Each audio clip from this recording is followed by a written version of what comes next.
Hello, traders. It is Tuesday, December 17th. We're about 45 minutes into trading. Market's not doing a whole lot of anything. This is what we can expect for the next week.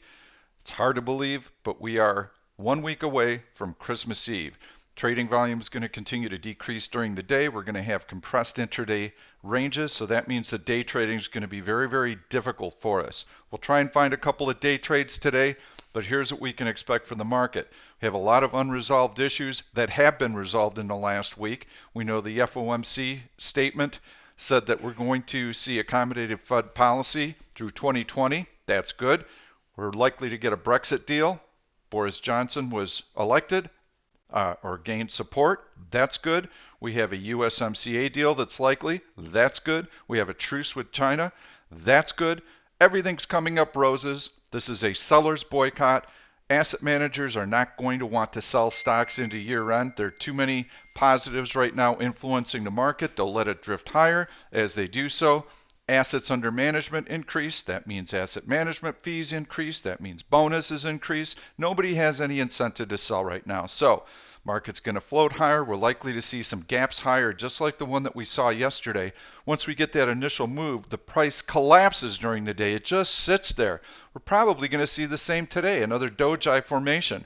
What does that mean for us? That means that we have to have some overnight exposure. The best way to do that is to sell out of the money bullish put spreads to take advantage of time decay. We want to use this credit spreading strategy as much as we can. We need to have stocks that are starting to move higher, that have some momentum and have just gotten through the technical resistance level. Now that technical resistance level becomes support. We have momentum in the stock and we have a technical support level that we can lean on, so we sell bullish put spreads below that technical support. If that support is breached, we got to buy them back in. So if you've got a lot of bullish put spreads on, which I hope you have because that's what we've been advocating for the last 3 months, if they're trading for pennies, try and buy some of your December spreads back and try and sell some January spreads. I see this continuing into January. The only thing that could stop the market right now is a big melt up. If that happens, with stock valuations being fairly rich, we're likely to see some profit taking. But until that happens, we're going to continue to grind higher, little by little by little, every day.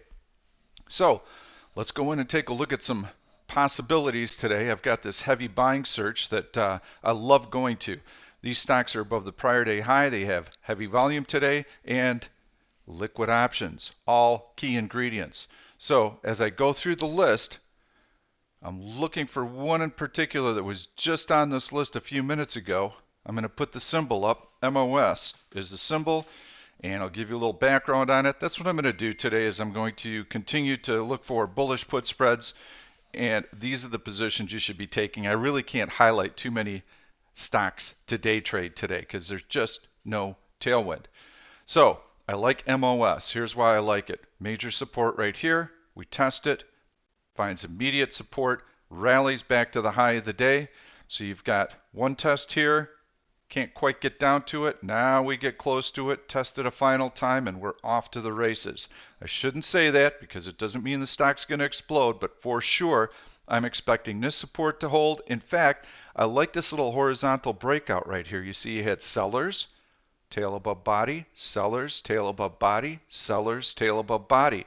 Now, yesterday, we took out that resistance level, so the sellers are gone. What's the stock doing today? Up. Will it get through the 100 day? I don't know. I don't care. As long as it holds its bid for a couple of days, that's all I care about. So, we're going to right click, trade options. We're going to look at the December expiration, and I like this $19 put spread if I can get anything decent for it, and it doesn't look like I'm going to get much for it because they're 19 cents bid. I already have a position on, so I did that a little bit earlier. Let's say that I want to add to that position. It's easy. All I have to do is click add. Boom. There's my position right there. Going to make the quantity 10.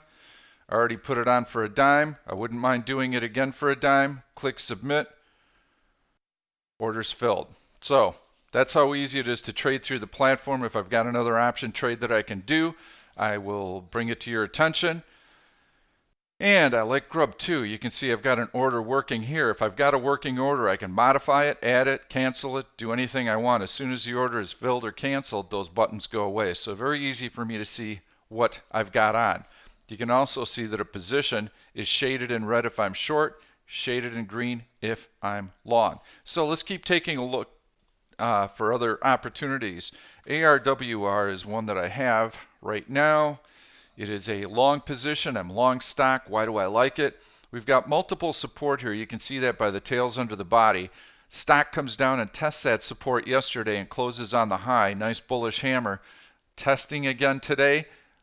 Decent positive price action. You can see the momentum that this stock has. I think the stock's going to continue to grind higher. It's a volatile one.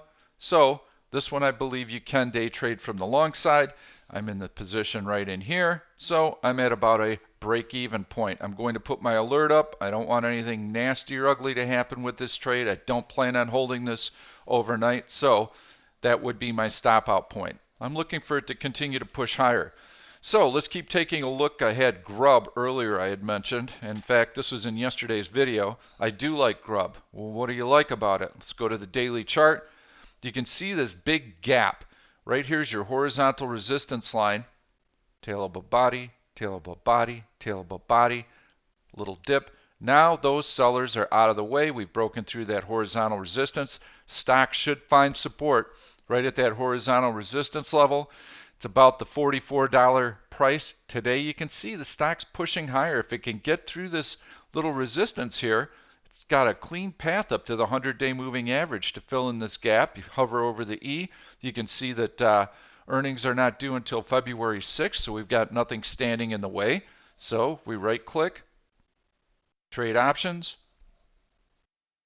Now I had a previous order out there, I'm going to cancel it. So let's take a look at what we've got. I don't know that we'll get a decent credit in the December expiration, but we'll take a look.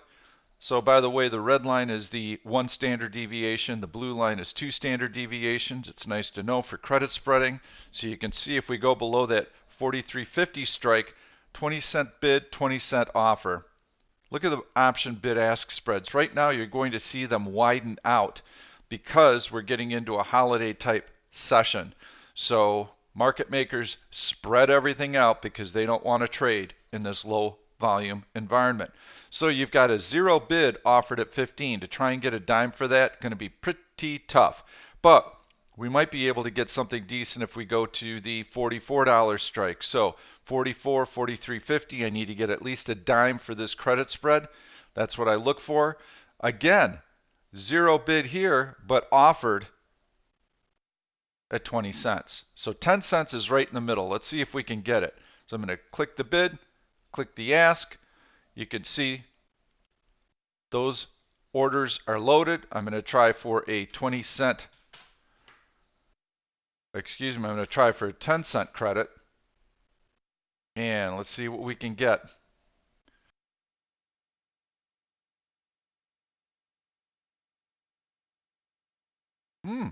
Nice. Okay, so we're in. I like to get at least 10 cents because I have to put up 50 cents is the difference in the strike price minus 10 cents credit. That means I have to put up 40 cents. That's my maximum risk on the position. If I divide 10 cents by 40 cents, I get a 25% return, and that would be by Friday. So to make 25%, I've got to wait 4 days. What's likely to happen? Market's going to float higher, stock's going to float higher, going to try and get into this little gap. I have a $1 cushion, so the stock can actually move $1 against me, and I still get to make that credit, and it should find support right at this level. No, excuse me, I take that back. I'm short the I'm short the $44 strike. So I do have a dollar cushion, which is right on that $44 breakout. I'm happy with this trade. I think this is a nice one. So those are types of opportunities that you should be looking for. Let's see if we can find anything else that looks pretty decent. We'll stick with this heavy buying search right now. Ooh, I kind of like this one right here too. So you've got McDonald's, big sell-off right here. Find support a little bit higher, which this is probably a more legitimate support level. You can see how it's been tested once, twice, almost 3 times. Now we're through this little horizontal resistance level. Now we're challenging this horizontal resistance level right here. I like it. I think it's going to drift up to this 200-day moving average, but I got to have some cushion in this trade. I've got to have some support in here that I can lean on. This is not bad right in here. That open right there is 190, 196.50. So I might be willing to do the 196.50. Let's right click. Let's take a look at where those options are trading. See if we can get anything for the Decembers. 196, not a 196.50, the 195. Yeah, I'm not going to get enough of a credit here. I'm only going to get 10 cents, but this is a 2.5 point wide spread. So $2.50 between the bid-ask spread, not enough credit for me. I can try and go out to the next expiration, see if that works. Go to the December 27s. And let's see what we've got there. So we've got the 195s, 44 by 20. Gosh, I really have got to try and pick on a spread like this. I've got to try and get 25 cents on it. I'm not going to be able to do that either. So there's just not enough option premium for me to want to do that right now on McDonald's. But I do like the stock here. I think it grinds higher. Any little pullback where you can get a little bit more of a credit, I think it's very doable. Could go out into January if I want to. Let's do that. Close this expiration month up. Close this one up so we get a better view of it. Let's see what we've got in January. Might even have to go out to the Jan 20s, which right now is not too bad. So right here, we've got about a 35-cent bid-ask spread on it. And if I go out to the January 10s, you know, I'm spending a lot of time going through these strike prices, and I don't know. I'm going to have to go out to maybe 2 months worth of strike prices to see anything decent in here. We'll go to the Jan 17s. We'll go regular expiration on it and see what we got on the 195, 190. See, now it widens out, but that's okay. I'm going to click that. I'm going to try and get this for 95 cents. Sell that, buy that. 89 cents bid. Offered at 94. I want to go at 95, so I'm going to put that in. Going to do that 10 times. Click submit. Get that order working. See if we can get filled on that. But I do like what I'm seeing in McDonald's. It's got a nice base here. It's put time in, multiple support, starting to grind higher. I see this market condition continuing for at least a few weeks. Let's see what else we've got. I'm trying to see if I can find one or two other decent stocks here. Snapchat could be decent. Got an uptrend line hugging that 200-day moving average. Multiple attempts to try and get through the 100-day. Has to get through the 100-day on heavy volume, which we've got decent volume. Has to stay above that 100-day moving average for at least a day for me to feel like it's going to be moving. Ideally, it gets through and then it builds on that breakout. You can see here, head fake. Tails above body, warning sign, resistance, resistance. Oh, here we go, here we go. No, sellers are back, stock comes down. Really watch those tails above body. Very, very important. So that gives you a few ideas. I'm going to try and post some more opportunities through the course of the day if I see them. Right now it's kind of slim pickings, and I'm having to pick through and really sort and look for these opportunities, but bullish put spreads is the way to go. I think trading stock intraday is going to be a very, very hard way for us to make money. I think we need to have some overnight exposure so that we can take advantage of those overnight gaps, and then you're going to get compression during the day. Downside risk in the market right now is very low. So stay long, ride your profits on your long positions, look to roll your bullish put spreads from December into January if they're trading for pennies, and look for new bullish put spreads out into January. Trade well. See you tomorrow.